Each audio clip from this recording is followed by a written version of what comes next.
Hey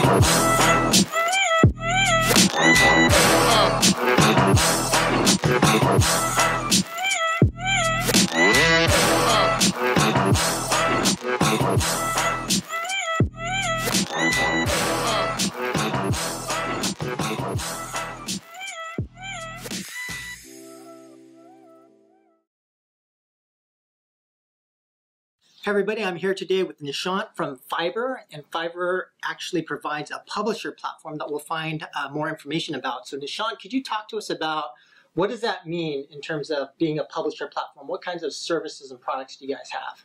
Yeah, for sure. Thanks, Joe. So basically, our publisher platform is designed for app developers to give them holistic access to tools that help them with their business. So whether that is monetization for ads, whether that's insight into the revenue they're generating for their users, or whether it's connecting with more advertisers to grow the ad business as a whole. We kind of split it up a little bit into sellers and buyers, just to give you an example. So the publishers we classify as sellers because they're essentially selling us their ad space through our platform. Right. And then the buyers we'll classify as these demand-side platforms or ad networks, where we're essentially reselling them the space or the ads to their advertisers directly. So this publisher platform allows the developer to manage this transaction. Got it. So like as a publisher or developer, you have a mobile game, you have ad inventory in your game. You guys are helping manage that side, but also on the buyer side, the advertiser side. And so I assume you guys have products on both sides? Exactly. Yep. We service both sides of the spectrum. And so could you talk a little bit more about that? So as the game developer or publisher, what kind of tools or what kind of products do you guys have that I'd be able to use? So as a publisher or game developer, you get access to our Fyber marketplace, okay, which is essentially this big ad exchange, or almost like a stock market ecosystem. Whereas a developer, you'll integrate our software development kit, or SDK, yeah, and then the ad spots in your app will get resold on our marketplace to buyers, which are these advertisers. And this happens in real time in an auction environment, almost like an eBay or any stock market. And it's almost like having an internal sales team for your company, right, that's going out there and finding advertisers to want to position these ads onto your app. Right, and so if I have a game, if I'm a publisher or a game developer, I've got this ad inventory, I want to sell it. So in order for me to make money with ads in my game, I would use your platform. And conversely, I guess if I'm trying to buy users for my game, or if I'm an advertiser just trying to acquire users, I could use your platform to buy users. Is that right? That's correct, yeah. So the same inventory, we call it, which is the ad space available that publishers give to us, the same developers or publishers can access on our platform and run these campaigns to acquire users. Right. Yeah. And then from a developer publisher perspective, the product that I'm most familiar with in terms of like the type of products you guys have is your ad mediation product. Okay. So could you explain to our audience, what does that mean in terms of what does an ad mediation product do? Yeah, sure thing. So an ad mediation product, what essentially does is simplify the complexity of advertisement and also create a more fair environment for what we call demand sources to compete on your inventory, which is basically the ad space. So in this environment, we have guys like Google and Facebook and Fyber and Vungle who are all trying to buy the ad space. And what the mediation platform does is it gives a developer, or this platform will automatically allocate the inventory, the ad space, to whoever is paying the highest amount. So that's kind of a traditional technology that was developed in the market to simplify this complexity. Now Fyber has a new technology called Fyber Fairbid, which is labeled programmatic mediation.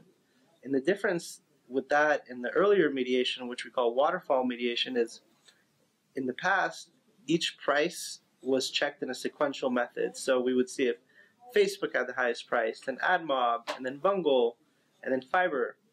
In this new programmatic mediation environment, we check with all the vendors in real time. So the idea is that it creates a more transparent and flat ecosystem for everyone to compete. Right, this is that stock market that you were talking about, That's right? the stock market, yeah. And then could you talk about, so in terms of ad mediation, who are some of the biggest competitors in terms of like having an ad mediation product? And then who are some of Fyber's biggest customers who would use this? Yeah, so the biggest players in the space are going to be Fyber. You're going to have a platform from MoPub by Twitter. Google AdMob is also a really strong platform in the space. And IronSource has also been a common platform, especially for game developers.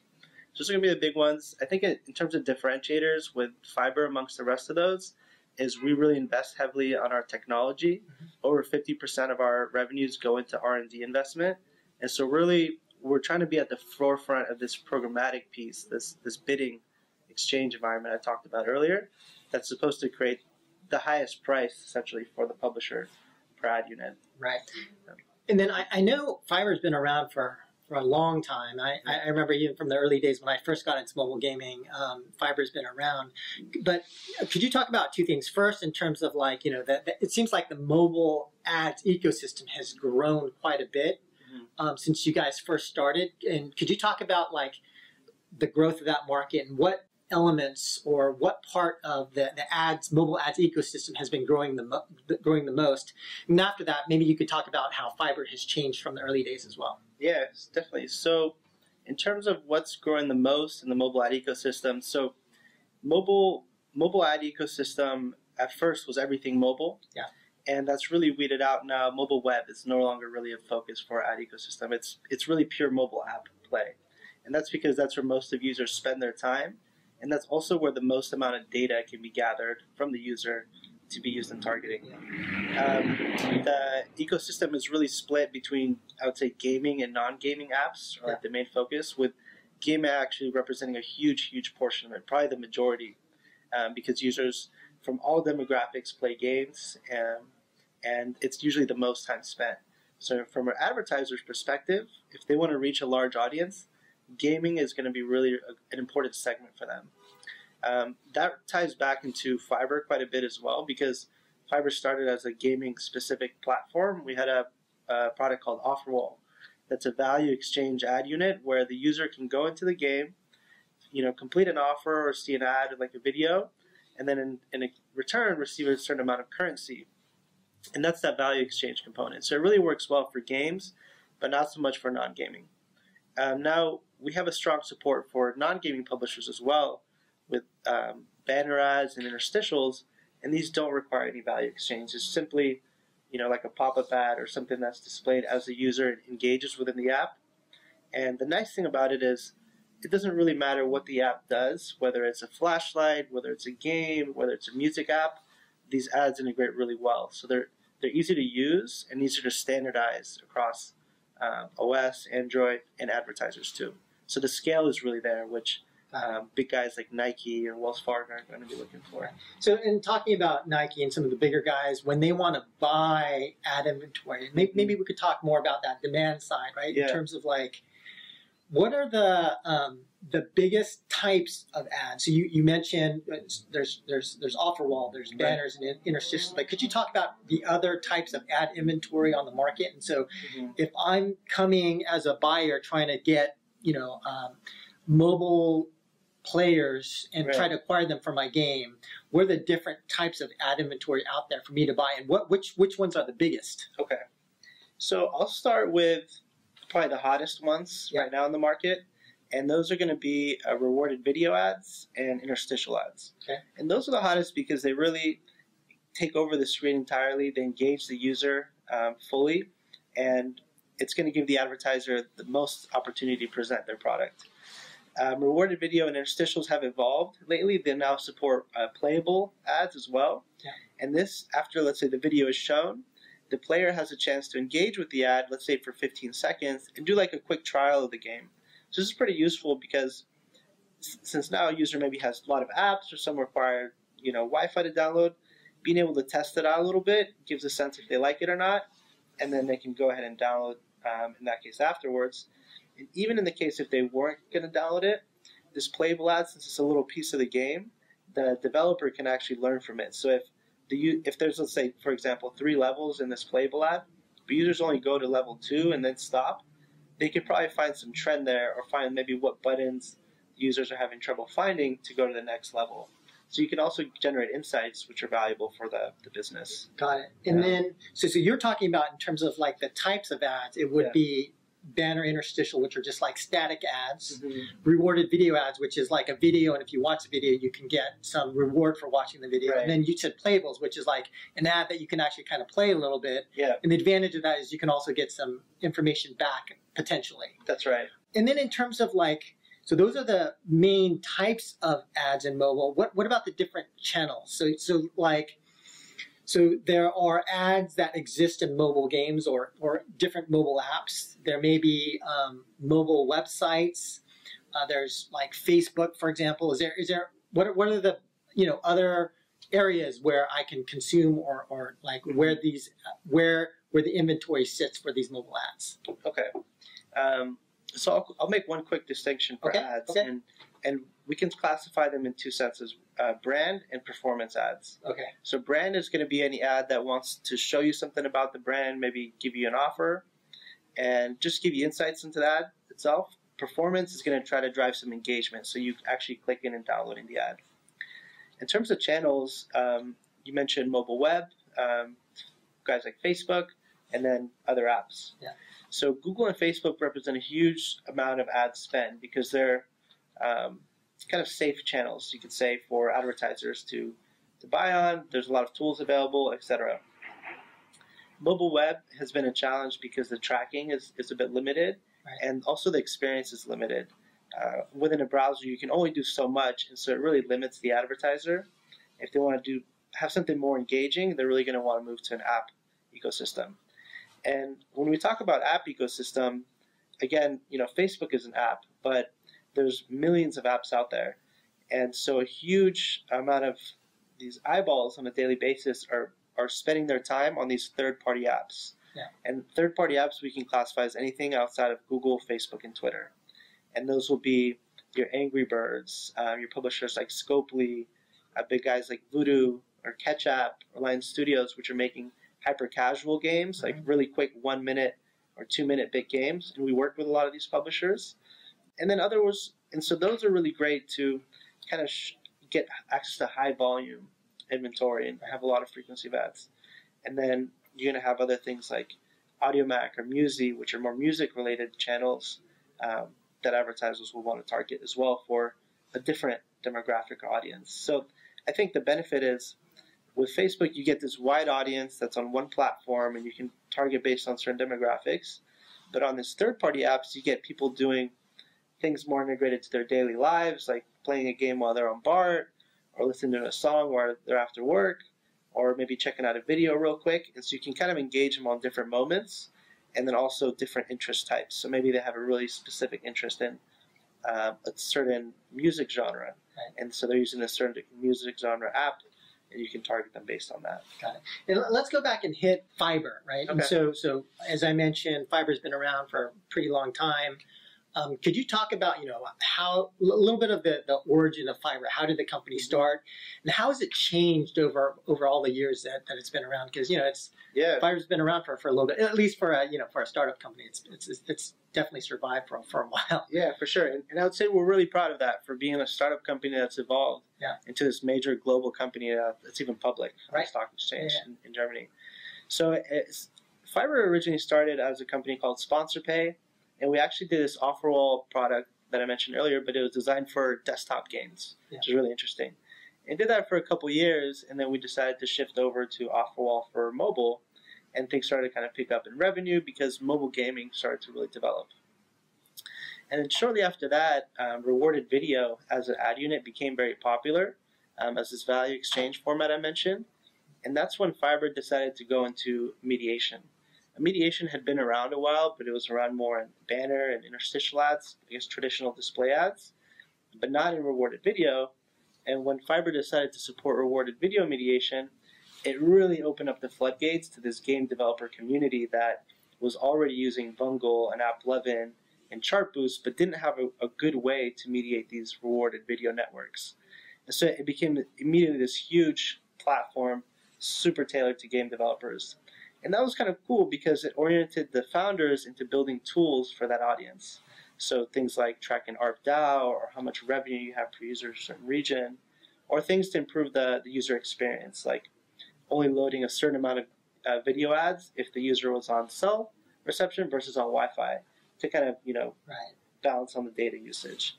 So after the rewarded video mediation play came in, Fyber actually decided to acquire a few different companies. So it's acquired a company called HeyZap, a company called Interactive, and a company called Falk Real Time in the last few years.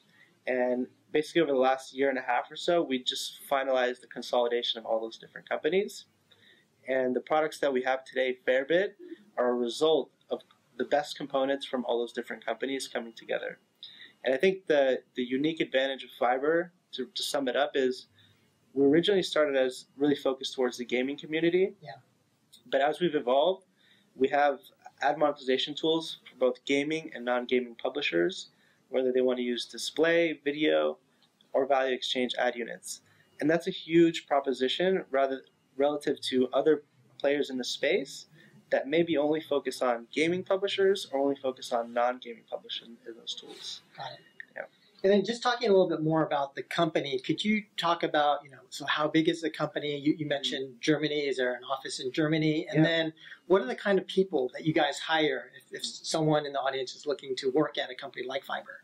Yeah, sure. So company has 7 offices globally. So in North America, we have offices in Europe, one in London, Berlin, Israel as well, China. A big part of our development now happens in Tel Aviv, Israel, and also in Berlin. We have over 300 people at the company globally. In terms of the type of people here, I'd say it's a very diverse group. Everyone's pretty engaged on the product, really tech savvy. We have over 22 different nationalities at this company because just people from everywhere. Right. And when I went to grad school and did my MBA, we studied a lot of companies like Google and others that have really been successful. And one thing they found a lot is these companies integrate diverse backgrounds really well, because it brings them different perspectives. Yeah. And so I like that a lot. When you come here, we'll position an idea, and a lot of people from different countries or backgrounds or professional backgrounds will get to chime in. And that creates a pretty dynamic environment to brainstorm or come up with a solution. And I think that's a really cool thing about Fyber as a whole. Got it. And then speaking to let's just talking about the future and emerging trends that are coming up and kind of how your product could potentially sort of evolve in the future. I know we had talked a little bit about your partnership with Game of Whales and the ability now to be more predictive with respect to how much money you make from ads and things of that nature. But could you talk about that? How do you see, whether it's Ad Mediation or any of your other products, how does that evolve in the future? Yeah, that's an awesome question. So we recently announced this partnership with Game of Whales. That's a publisher tool to track IAP revenue. And for publishers, they've had this big 2 pieces of revenue for a long time, IAP and ad monetization. And those have been very fragmented because different platforms and providers offer solutions to each. And for a long time, the developers only had a good understanding of how much revenue they generate as a whole for ad revenue. And they could usually understand pretty well how much they generate on the IAP level for users, but not with ads. And so the idea is that if you have this small subset of users that engages a lot with your in-app purchases and your currency, you don't want to show them that much ads. Instead, try to segment off the users that don't watch or don't engage with IAP much and show them ads so you can generate more revenue. Right. So the idea is that we'll be able to give Game of Whales our data, our ad revenue data on a user level, so that the developer can go in and say, for this specific user, they're not buying anything within the app, but they're generating X amount of ads for me. Let me try to implement this strategy. And then they can go ahead and set that up and test those things out.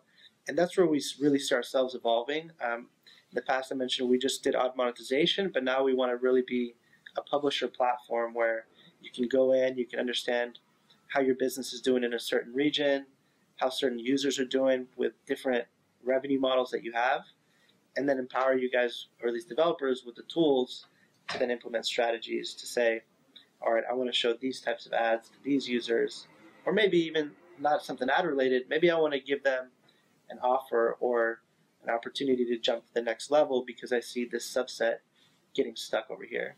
So it's just really being more specific and tailored about your audience and giving them solutions. Got it. And one of the other things you mentioned fair bid, which is a, depending on whose term you use, parallel bidding or, header bidding, sort of like this open auction stock market type of system. How long, what do you see as the main challenges of that system getting adopted into the market? Because it seems like everyone agrees that's like a better system. Yep. What kind of changes do you see in terms of, or challenges and changes you see with that kind of a system? Okay, so yeah, in terms of the challenges for adoption, I think one of the biggest ones that there is this header bidding technology depends on the demand side to be able to bid.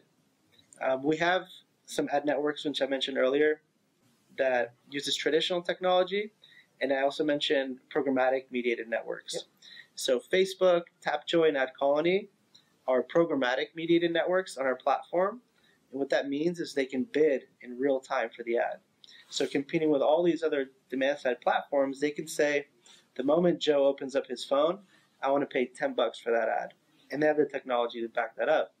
Now there's other networks, which are these traditional ones, who don't yet have this technology to bid in real time. And so they could still connect into Fairbid, but since they can't give a real-time bid, they're not really giving the publisher the opportunity to sell the inventory at that most fair price. And since a lot of publishers depend on these guys still for a big portion of their revenue, those publishers are going to be hesitant to adopt Fairbid until those key partners they have become programmatic mediated networks. So that's really the push that we need. We need these demand partners that don't support bidding to push and make sure that they support the technology so that the publishers can receive a fair price for all the inventory that they're selling. Yeah. And then a question about you and your role. So you're head of sort of West Coast publisher sales. Right. And so in terms of like the sales function or your function in sales to publishers, developers, what do you think it takes to be successful, and how do you see your role kind of changing over time, if at all? Yeah, for sure. So I think it's definitely unique in our role specifically, especially being a salesperson in this publisher environment. To be successful, you really need to know your products and know your industry. And the reason is a lot of the people that we speak with are sometimes founders of their companies. We can work with large organizations like a Sega or something, or we can work with a smaller company that's like a Catch App initially, which is maybe a 5-person team, and it's usually run by their founders in many cases. And so once their founders are involved, they're going to be really tech savvy. They're going to have a lot of questions relating to the product. They're really going to want to know how your business works, and they're going to ask all those tough questions. So instead of being to reframe that, so you really have to be the sales type that's going to provide a lot of insights and knowledge into what's going on, rather than just be able to pitch a product. And that goes with giving examples, that goes with being able to explain how the technical integration is going to work, and so forth. So last question, what do you like most about working here at Fyber? Yeah, I would say the people is my favorite thing at Fyber, for sure. I mean, we have really great technology, really great products, we have a cool office, so a lot of great perks to be happy about, but the people is definitely the best thing. I come to work and they challenge me. They're wanting to find new opportunities or find new clients that we can tap into. They're wanting to give me a different perspective so that we can approach something a little bit differently. And they're always teaching me new things too. So I would say that people is definitely a cool thing. People have a lot of curiosity here. So when we launch a new product, there's going to be tons of questions about how it works. And even people, and we work closely with our publishers. We really care about them. So when we launch something new, our employees are going to want to go push that directly to the publisher, and so they could benefit them somehow. So yeah, overall, it's just like exciting people that are excited about the products and the company and want to be advocates for our clients. Great. Well, that'll do it. Thank you very much, everyone. Here with Nishant and with Fyber, the publisher platform vendor. Thanks. Thanks, guys.